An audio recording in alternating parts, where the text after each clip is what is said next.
하나님의 말씀은 로마서입니다. 신약 성경 로마서 8장 31절에서 39절까지의 말씀을 교독합니다. 신약 성경 251쪽에 있습니다. 로마서 8장 31절에서 39절까지의 말씀을 교독을 합니다.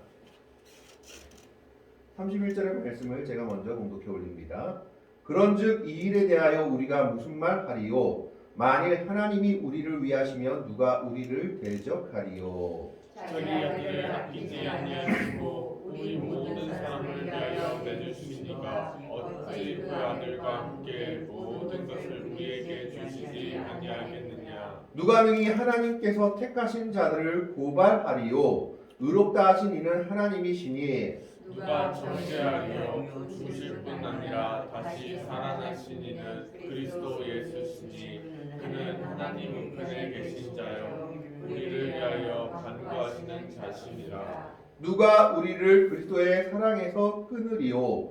환난이나 공고나 박해나 기근이나 적신이나 위험이나 칼이랴. 기록된 바 우리가 종일 주를 위하여 죽임을 당하게 되며 도살당할 양같이 영혼을 받았나이다 함과 같으니라.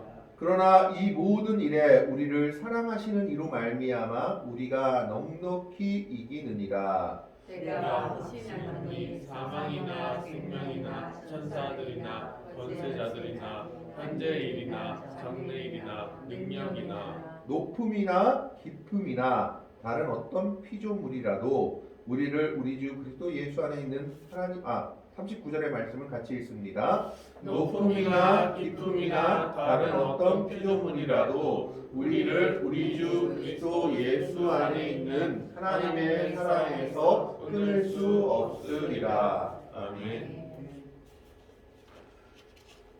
개역 성경에서 개역 개정 성경으로 바뀌면서 개역 성경에 있던 단어들 중에 개역 개정 성경에서는 볼 수 없게 된 단어들이 몇 가지가 있습니다. 그 중에 한 단어가 정사라는 단어입니다.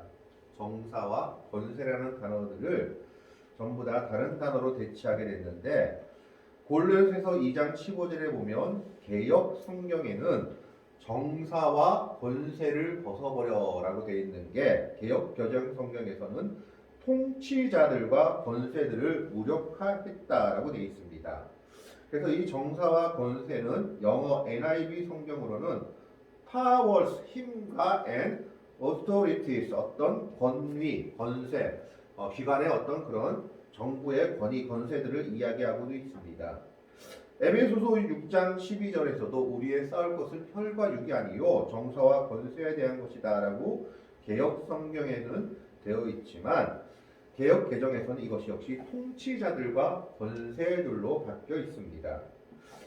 그리고 여기서 정사와 권세라고 했을 때 역시 영어 성경에서는 룰러스라고 해서 이제 규칙을 법을 정하는 사람, 그러니까 통치자, authorities, 권세 이렇게 번역이 되어 있습니다. 고린도전서 15장 24절에도 옛날에 개역 성경에 전사와 모든 권세로 되어 있는 것이 통치, 통치자, 모든 권세로 바뀌어 있는 것을 보게 됩니다. 영어 성경에서는 이 정사를 뭐라고 얘기했냐? 도미니온. 그러니까 이것을 굳이 얘기하자면 도미니온 식민지 지배하에 땅들 이런 얘기들을 하고 있습니다. 그래서 이 정사라는 단어를 많은 사람들이 해석하기를 상당히 어려워했습니다. 이 정사라는 단어를 무엇으로 해석해야 되느냐? 원어적인 의미를 보면 몇 가지 단어들로 해석이 되는데 영적인 존재로 해석을 해야 되느냐? 그래서 타락한 천사들을 가리키는 말, 사단들을 가리키는 말이 정사가 아니냐라고 해석하기도 하고 아니다. 그거는 눈에 보이지 않는 영적 천사들, 존재들을 말하는 것이 아니라 이 땅의 조직 그리고 이 땅의 권력들을 말하고 있는 것이다. 그리스도인을 그리스도인답게 살지 못하도록 만드는 여러 가지 불합리한 이 땅의 제도나 여러 가지 것들을 정사라고 성경에서 말하고 있는 것이다 라고 해석하기도 했습니다. 어떤 신학자는 이 두 가지를 합쳐서 눈에 보이지 않는 영적 존재가 이 땅에서 권능을 발휘해서 이 땅의 조직과 어떤 이 땅의 힘들 그리고 법들을 그리스도인답게 살지 못하도록 만드는 것이 정사다라고 해석하기도 했습니다. 그런데 이 정사와 권세에 대해서 사도 바울은 여러 서신들을 통해서 극렬하게 반대하고 있습니다. 이 정사와 권세는 그리스도인들이 마땅히 대항해야 될 것이다 라는 것입니다. 그런데 그가 반대했던 것은 바로 그 당시 로마라는 상황이었습니다. 로마의 상황과 로마의 어떤 정치적 상황들, 그 다음에 여러 가지 조직들이었다라는 것입니다. 이 당시 로마의 상황을 보면 케사르라고 불리는 초대 황제로 불리는 시저가 브루투스의 반란으로 인해서 공화정을 부인하다 죽은 이후에 세 명의 장수들이 로마를 분할 통치하고 있었습니다. 케사르의 양자인 옥타비아누스, 그리고 케사르의 신복 부하였던 안토니우스, 그리고 또 한 명의 레피두스라는 사람들이 삼파전을 벌이고 있다가 결국은 케사르의 양자였던 옥타비아누스가 이 모든 사람들을 다 제치고 황제의 자리에 오르게 됩니다. 그러면서 그는 완전히 자기가 황제가 되었음을 얘기하며 내가 로마의 평화를 가져다 준 신의 대행자다. 이제 로마는 평화의 시대가 도래되었다라고 선포했습니다. 이것을 팍스 루마나 그리고 시저의 복음이다라고 로마사에서는 얘기하고 있습니다. 우리가 성경에 나오는 여러 가지 단어들이 사실은 그 당시에 보면 로마 황제한테 쓰였던 단어들입니다. 예를 들자면 재림을 뜻하는 파루시아라는 단어는 사실은 로마의 소도시들이 그리고 로마가 식민 지배를 했던 식민지 도시들이 뼈 빠지게 로마 황제가 한번 우리 지역에 오는 것을 기다리는 소망의 단어였습니다. 왜냐하면 황제가 한번 오고 나면 그 지역에 굉장한 특혜가 주어지었기 때문입니다. 그것을 바울은 예수님이 다시 오는 재림이라는 단어로 바꿨던 겁니다. 그리고 은혜라는 말, 카리스란 말도 사실은 로마 황제가 세상에 평화를 주고 백성에게 베푼 은혜를 나타내기 위해서 쓰여진 단어였습니다. 그러나 바울은 이것을 그리스도의 은혜로 바꿨던 것이죠. 뿐만 아니라 피스티스, 믿음이라는 단어도 로마 황제에 대한 절대적인 충성을 나타내는 단어였습니다. 이 당시 로마 황제에게 충성을 하기만 하면 로마 황제가 자신에게 충성을 다한 사람이나 지역들에게 큰 은혜를 베풀어주는 수직적인 관계의 은혜였던 겁니다. 아, 네가 나를 그렇게 잘 섬겨? 그러면 내가 너한테 좋은 것을 줄게 하는 수직적 관계의 은혜였던 것입니다. 그리고 우리가 지금 에클레시아라고 알고 있는 교회라는 단어도 사실은 원래는 로마 황제에게 쓰여진 단어였습니다. 로마 황제한테 충성하는 소도시들이 집단적으로 연합을 이루었는데 그것을 에클레시아라고 불렀습니다. 로마 황제한테 충성하는 소도시들의 집단, 이 연합 조직이 에클레시아였고 이것은 로마 황제한테 충성하는 정치적인 용어였던 겁니다. 그런데 사도 바울은 이런 로마의 사상을 반대하면서 이런 용어들을 전부 무엇으로 바꾸었냐? 예수님에 대한 용어로 바꿨던 겁니다. 그래서 이 용어들을 그리스도에 향한 것으로 만들었습니다. 파루시아는 로마 황제가 식민지 도시를 방문하는 것이 아니라 예수님이 다시 오실 재림을 소망하는 단어로, 그리고 은혜라는 말도 로마 황제가 베푼 것이 아니라 예수님께서 우리에게 구원을 주시고 생명을 주신 것을 뜻하는 단어로, 믿음이라는 것도 로마 황제에 대한 충성이 아니라 그리스도를 믿는 믿음이고 마지막 종말 때에 우리가 예수님으로부터 받을 상급을 기대하며 예수님을 믿는 믿음으로 완전히 바꾸어 버렸습니다. 그리고 에클레시아라는 단어가 로마 황제한테 충성하는 소도시들의 연합을 나타내는 것이었다면 예수님한테 충성하는 믿음의 백성들의 모임을 에클레시아라고 교회용어로 바꿔버렸던 겁니다. 사실 로마 황제가 주는 은혜 그리고 로마 시대의 평화는 어떤 평화였냐? 힘에 의한 평화였습니다. 무력으로 자기 말 안 듣는 사람들은 무조건 무찌르고 통일해버리고 그리고 또 자신이 가장 높은 곳에서 신의 대리라도 자처하면서 로마 황제는 곧 신이었습니다. 그래서 내가 너희들에게 은혜를 내려준다라고 말하면서 수직적인 관계의 은혜였던 겁니다. 이 모든 것을 사도 바울과 초대 기독교인들은 반대하면서 오직 예수 그리스도의 안에서 우리는 모두 하나다라는 평등의 사상을 실천해 갔습니다. 이 당시 로마라는 정세와 권세에 대항했던 겁니다. 로마의 평화는 힘의 평화였습니다. 팍스 로마나라고 하는 이 평화는 오로지 힘에 의해 평화였다는 것이 역사가에 의해서 증명되는데 타키투스라는 역사가가 기록한 기록에 따르면 스코틀랜드의 지도자가 로마와 싸우다 그의 친구 브라이토스에게 말한 내용이 있습니다. 이 내용을 한번 잘 들어보시길 바랍니다. 로마 사람들은 다른 민족들을 강탈하고 참혹하게 도살하고 노략질한다. 그런데 이것을 제국의 힘이라고 부른다. 그리고 그들은 세상을 정복하여 황폐하게 만들어 놓고 이것을 평화라고 부른다. 이것이 로마의 평화였습니다. 그리고 이 구조를 따르지 않는 사람들은 그 당시 로마를 배척하는 사람들, 로마의 반역자들로 로마의 사람들은 인정했던 겁니다. 그런데 사도 바울은 바로 이 구조에 격렬하게 반대했던 겁니다. 우리는 그리스도의 은혜 아래 있는 사람이지 힘의 평화를 추구하는 사람들이 아니고 수직적 관계의 상하 구조를 만드는 사람들이 아니다라는 겁니다.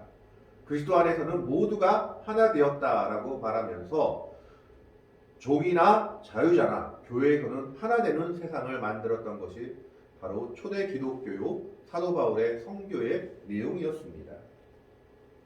그렇기 때문에 초대 기독교인들과 그리스도인들 사도 바울은 로마 제국과 로마 시민들에 의해서 많은 반대를 받게 되고 고난을 받게 됩니다.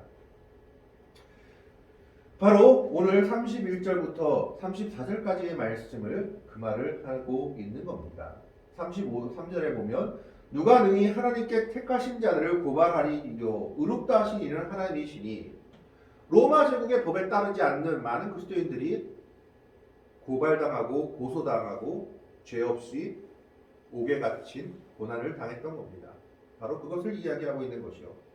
34절에 누가 정죄하리오 죽으실 뿐만 아니라 다시 살아나신 이는 그리스도 예수시니 그는 하나님 우편에 계신 자요 우리를 위하여 강구하시는 자신이라. 세상은 우리를 정죄하고 세상은 우리를 감옥에 가둘 줄 몰라도 예수 그리스도의 은혜 안에 있는 우리는 결코 세상으로부터 정죄당할 사람들이 아니다라는 겁니다. 우리는 세상의 법을 따르는 사람들이 아니라 예수 그리스도의 법을 따르는 사람들이다라는 겁니다. 로마의 법은 평화를 힘으로 피로 쟁취했습니다. 그러나 그리스도의 법은 평화를 사랑으로 은혜로 쟁취하는 겁니다. 로마의 법은 높은 사람이 낮은 자에게 주는 은혜로 유지되는 구조였습니다. 그러나 그리스도의 법은 그리스도 안에서 모두가 하나 되는 구조였던 겁니다. 이것을 받아들일 수가 없었고 로마 황제를 신으로 받아들이는 로마 사회의 구조 속에서 예수 그리스도만을 주라고 고백하는 그리스도인들은 반역의 대상자들이었던 겁니다. 그래서 그들에게는 많은 고난이 따를 수밖에 없었습니다. 그것이 35절의 말씀에 나와 있습니다. 35절에 보면 누가 우리를 그리스도의 사랑에서 끊으리요 환난이나 공고나 박해나 기근이나 적신이나 위험이나 칼이랴. 이것은 당시 로마의 정사, 로마의 권세를 따르지 않는 그리스도인들에게 주어진 환난의 모습들입니다. 첫 번째 환난이라는 것은 내적으로 그리고 외적으로 겪는 어려움을 이야기하는데 종교적인 이유 때문에 당하는 고난을 말하고 있습니다. 종교적인 이유 때문에 당하는 고난을 환난이라 말하고 있습니다. 그리고 공고라는 말, 이 공고라는 말은 어려움이나 슬픔, 극단적 고난과 참기 어려운 상황이 복합적으로 오는 경우를 의미하는데 환난이나 공고는 선교 여행을 하거나 복음을 전파하다가 이 예수님 때문에 당하는 어려움들을 말하고 있는 겁니다. 그것을 환난과 공고로 말하고 있습니다. 그리고 핍박이라는 말, 박해라는 말은 무엇을 말하냐? 종교적 이유 때문에 핍박하는 자가 공격하는 종교적인 박해입니다. 그러니까 로마 사람들이 예수님 믿는 사람들을 보고 이 사람들은 황제의 반역자들입니다 라고 고발하는 그런 상태죠. 이건 법적 절차를 이야기하고 있는 겁니다. 황제를 숭배하지 않고 예수만을 황제로 주로 인정합니다. 그래서 고발하는 그런 상태가 바로 박해인 겁니다. 그리고 기근이라는 것은 마지막 종말의 시대에 겪는 굶주림과 배고픔을 상징하는데 예수 믿는다는 것 때문에 많은 사람들이 경제활동을 하지 못했습니다. 그러다 보니까 어떻게 됩니까? 먹을 게 없어서 굶주리는 고난을 당하게 되는 거죠. 로마 사회에서 배척받고 굶주림을 받게 되는 겁니다. 적시란 말은 입을 만한 적당한 옷이 없어 헐벗고 있는 상태를 묘사하고 있는데 실제로 로마 황제 시대 중에 로마 황제를 숭배하지 않는다고 해서 어떤 일이 있었느냐 하면 법으로 그리스도인들한테는 옷을 팔지 말라는 법을 내린 적이 있다고 합니다. 그래서 약 2, 3년 동안 그리스도인들은 옷을 입을 수가 없었다고 합니다. 바로 그러한 박해를 이야기합니다. 위험은 어려움과 위기를 초래할 수 있는 상황. 칼이라는 것은 뭘 말합니까? 로마법을 어길 경우 로마 정부에 의해 사형에 처해질 수 있는 상황을 말하고 있는 겁니다. 황제를 신이라고 숭배하지 않기 때문에 많은 그리스도인들이 칼에 순교당했던 것을 역사가 기록하고 있습니다. 사실 로마 황제 숭배는 어려운 일이 아니었습니다. 왜냐하면 많은 다른 제국의 종교들도 로마 황제 숭배를 봉인했습니다. 이 로마 황제 숭배라는 것은 황제를 신으로 숭배하는 것을 1년 내내 하는 것이 아니라 황제 숭배 기간이 있습니다. 1년에 한 번 내지 두 번인 기간이 있는데 그 기간 동안 만에 로마 황제는 신이다라고 고백하기만 하면 로마 황제가 주는 여러 가지 은혜들을 받을 수 있었습니다. 심지어 떡과 여러 가지 물품을 갖고 돌아가기도 했습니다. 유대교조차도 이 기간 동안에는 로마 황제를 신이라고 인정했습니다. 그런데 이것을 못한 종교가 딱 한 종교 있었습니다. 바로 그리스도교였습니다. 그들은 우리의 주는 오직 그리스도시요 그분 외에는 없다는 고백을 했기 때문에 이 로마 황제 기간 만에만 로마 황제를 신으로 인정하면 되는데 그것을 못했기 때문에 많은 그리스도인들이 옥에 갇히고 칼에 순교당했던 겁니다.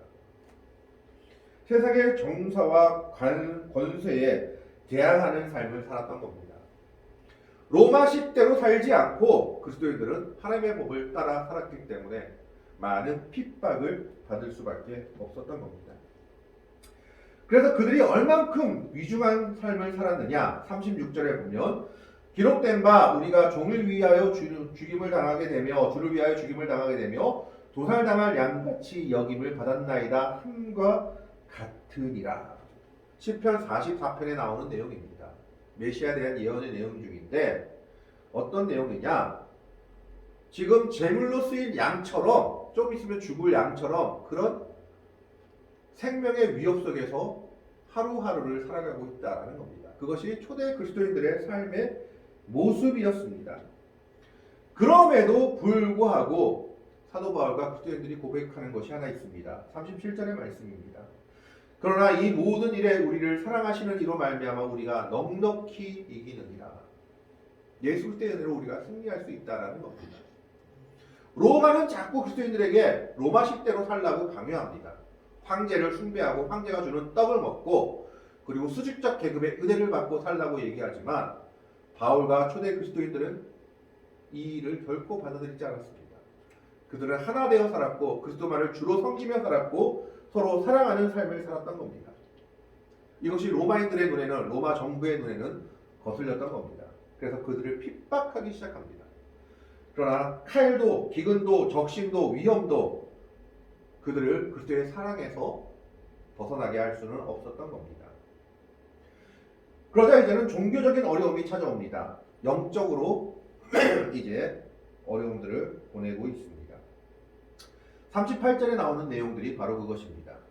내가 확신하노니 사망이나 생명이나 천사들이나 권세자들이나 현재일이나 장래일이나 능력이나 39절에 높음이나 깊음이나 다른 어떤 피조물이라도 이런 것은 영적인 종교적인 어려움을 얘기합니다. 사망이나 생명. 여기서 말하는 천사들은 하나님의 천사가 아니라 사단의 천사들을 이야기합니다. 하나님의 천사들이 그리스도의 사랑에서 예수 믿는 사람들을 끊을 수가 없죠. 그래서 끊는 존재가 되는 것은 사단의 천사들을 이야기하고 있는 겁니다. 그리고 여기서 능력이라고 말하는 것은 악한 영적 세력을 이야기하고 39절에 말하는 높음이나 깊음이다 라고 얘기했을 때 이 단어는 점성술에서 사용했던 단어라고 합니다. 점성술을 할 때 높음, 깊음, 하늘의 별들을 볼 때 사용하는 단어고 이 깊음이라는 말은 가장 높은 자리를 말하는 점성술 용어로서 초자연적 세력들이 지배하는 땅의 세계를 말할 때 높음이다라고 깊음이다라고 얘기한다고 합니다. 이게 무슨 말입니까? 이 땅은 공중의 권세 잡은 자에게 지금 속해 있다라고 말하는 그런 내용들이죠. 그럼에도 불구하고 그 모든 것이 하나님의 은혜 안에, 하나님의 권세 안에 있는 겁니다. 자, 로마의 핍박도 예수 믿는 사람들의 믿음을 넘어뜨리지 못하니까 이제 영적인 핍박들이 오는 겁니다. 그런데 그런 영적인 핍박조차도 그리스도인들을 떨어뜨릴 수 없음을 고백하고 있는 것이 오늘 사도 바울의 고백인 겁니다. 39절의 말씀을 보면 높음이나 깊음이나 다른 어떤 피조물이라도 우리를 우리 주 그리스도 예수 안에 있는 하나님의 사랑에서 끊을 수 없으리라. 이것이 사도 바울의 고백이요 초대 기독교인들의 고백이었습니다. 로마의 제도와 조직, 세상이 그리스도인들을 박해하는 상황이었습니다. 물질적으로, 육체적으로 안 되니까 이제 영적인 핍박까지 더해집니다. 이들이 힘을 합하여 하나님의 나라와 교회를 억압하지만 결국에는 예수 그리스도의 이름을 믿는 믿음이 승리할 것이다라고 사도 바울은 선포하고 있는 겁니다. 그리스도의 사랑 안에서 우리를 끊을 것은 그리스도 안에 있는 하나님의 사랑 안에서 우리를 끊을 것은 아무것도 없다라는 겁니다. 이것은 당시 로마의 시대만의 극한된 얘기가 아닙니다. 이 시대에도 그리스도인들은 세상과는 다른 길을 가야 합니다. 그 세상과는 다른 길을 갈 때 세상은 우리를 이해하지 못하고 핍박하고 비난하며 박해합니다. 때로는 영적인 어려움까지도 그리스도인들에게 주어지는 경우가 있는 것을 보게 됩니다. 그러나 그럼에도 불구하고 우리가 고백할 것은 하나입니다. 그 모든 것 속에도 그 모든 것이 우리를 덮쳐온다 할지라도 우리를 우리 주 그리스도 예수 안에 있는 하나님의 사랑에서 끊을 수 없다라는 것입니다. 그건 사도 바울이 고백한 믿음이요 하나님이 확증시켜준 믿음입니다. 초대교회 성도들이 로마의 법대로 살지 않고 로마식대로 살지 않고 그리스도인의 법을 따라 예수의 법을 따라 살아 작은 혁명을 일으켰습니다. 이것은 피해 혁명이 아니라 예수 혁명을 일으킨 겁니다. 그래서 결국에는 로마가 기독교가 국교가 되는 역사를 이뤄낸 것을 보게 됩니다. 이것은 절대 무력이나 피로 의한 것이 아니라 그들의 삶의 모습으로 예수 그리스도를 믿는 믿음에 의해서 변화된 것을 역사가 성경이 기록하고 있습니다. 오늘날도 우리는 이러한 혁명을 이루어야 합니다. 예수 혁명을 이루어가며 사는 믿음의 백성들이 되어야 됩니다. 세상을 따라 살아가는 사람들이 아니라 초대교회 성도들이 로마의 식과는 완전 다른 예수의 법대로 살았듯이 오늘날에도 우리는 세상의 법을 따르는 자들이 아니라 예수 그리스도의 법을 따라 살아가는 믿음의 백성들이 되어야 합니다. 그 길에는 여러 가지 힘들고 어렵고 고난들이 있습니다. 그러나 그럼에도 불구하고 우리는 한 가지 확실하게 고백합니다. 그 무엇이라도 우리를 우리 주 그리스도 예수 안에 있는 하나님의 사랑에서 끊을 수 없다라는 겁니다. 하나님께서는 우리를 항상 지켜주시고 보호하시며 결국은 승리하게 하실 것입니다. 이러한 믿음을 가지고 정말 믿음의 길을 걸어갈 수 있는 복되고 아름다운 성도들이 되시기를 주님의 이름으로 간절히 축원합니다. 기도하겠습니다. 하나님, 사도 바울의 고백을 봅니다. 로마의 법을 따르지 않고